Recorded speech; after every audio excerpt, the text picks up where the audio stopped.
जेकरा चक्कर में रहनी हम पागल रे, खाना पानी छोड़ के रहनी जागल रे। जेकरा चक्कर में रहनी हम पागल रे, खाना पानी छोड़ के रहनी जागल रे। सास बन के सीना में हमारा अट गइल रे, अट गइल रे। अरे धीरे धीरे मामला पलट गइल रे, पटना वाली माल भैया पट गइल रे। धीरे धीरे मामला पलट गइल रे, पटना वाली माल भैया पट गइल रे। राजा बाजा पढ़रिया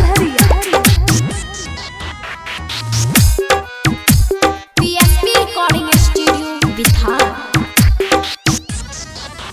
अरे होता भी सब सुन सुन रे यादवा, मिल गइल रूप के खजाना। अरे होता विश्वास लेके सुन रे यारबा, मिल गइल रूप के खजाना। दिल वक्त तोड़ा उड़ता आसमान में, खुशी के नेक बटकाना। लाहे लाहे ये देहिया में सट गइल रे, सट गइल रे। अरे धीरे धीरे मामला पलट गइल रे, पटना वाली माल भैया पट गइल रे। धीरे धीरे मामला पलट गइल रे, पटना वाली माल भैया पट गइल रे।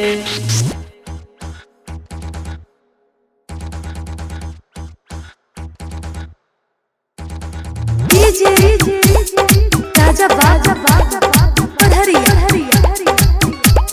मिक्स बाय प्यारे अर्जुन। अरे रची रची वो खाना बनावले विधाता, सुगा जैसन बाटे वो कठोर रे। अरे रची रची ओकरा बनावले विधाता, सुगा जैसन बाटे वो कठोर रे।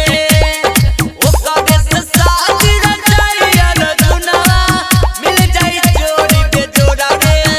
संजय लाल के जिंदगी हम कट गइल रे, कट गइल रे। अरे धीरे धीरे मामला पलट गइल रे, पटना वाली माल भैया पट गइल रे। धीरे धीरे मामला पलट गइल रे, पटना वाली माल भैया पट गइल रे। PSP recording studio Bihar.